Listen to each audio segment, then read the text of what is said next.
বড় নিয়ামত না থাকলে এই সুন্দর মাধ্যমে সাজাতে পারে না। তাই কবি ছন্দের মাধ্যমে কত সুন্দর ভাষা লিখছে একটু উর্দু তারানা আশা করি না তো আসলে সম্ভব। ए दुल्हा सजी है रात रोशनी चमक रहा है, ए रोशनी नहीं है मोहम्मद का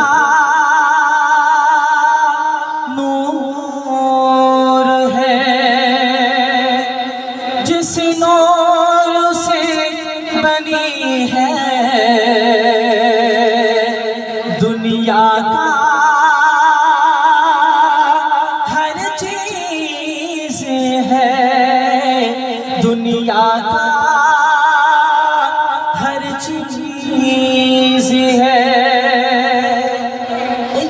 रोशनी এত সুন্দর মজমা, এত সুন্দর সুবাসিত, এত সুন্দর প্রকৃতি, আমরা যা কিছু দেখতে পাচ্ছি আমার নবী করিম সাল্লাল্লাহু আলাইহি ওয়াসাল্লামের শানে দেখতে পাচ্ছি। তো আম্মা আমিনা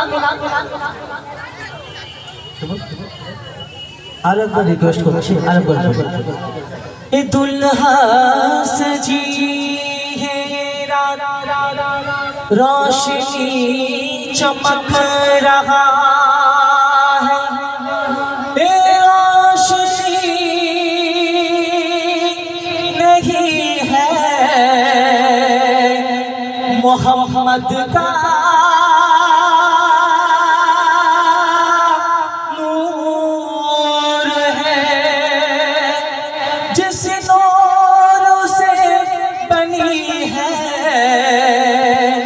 दुनिया का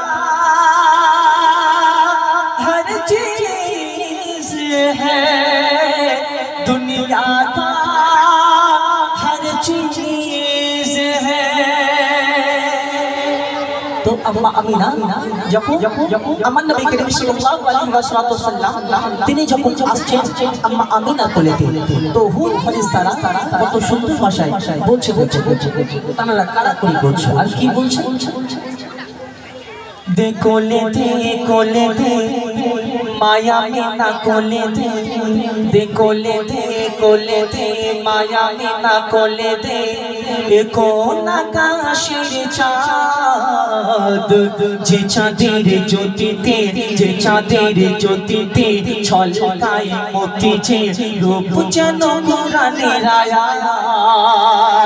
দে কোলে দে মায়া मीना कोले दे কোন আকাশের চাঁদ, যে চাঁদের জ্যোতিতে চমকায় মতি যে রূপ যেন কোরআনের আয়াত।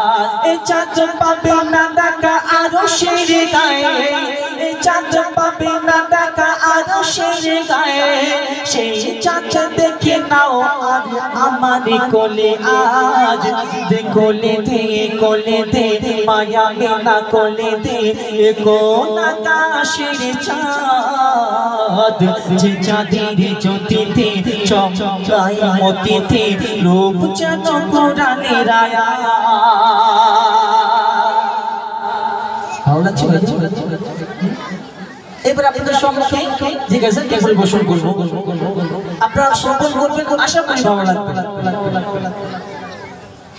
হাদিস আর কুরআনে, হাদিস আর কুরআনে গগনে ও পবনে শয়ন কি স্বপনে রয়েছ তুমি আল্লাহ, সাথী রাসূলুল্লাহ। হাদিস আর কুরআনে গগনে ও পবনে শয়ন কি স্বপনে রয়েছ তুমি আল্লাহ, সাথী রাসূলুল্লাহ।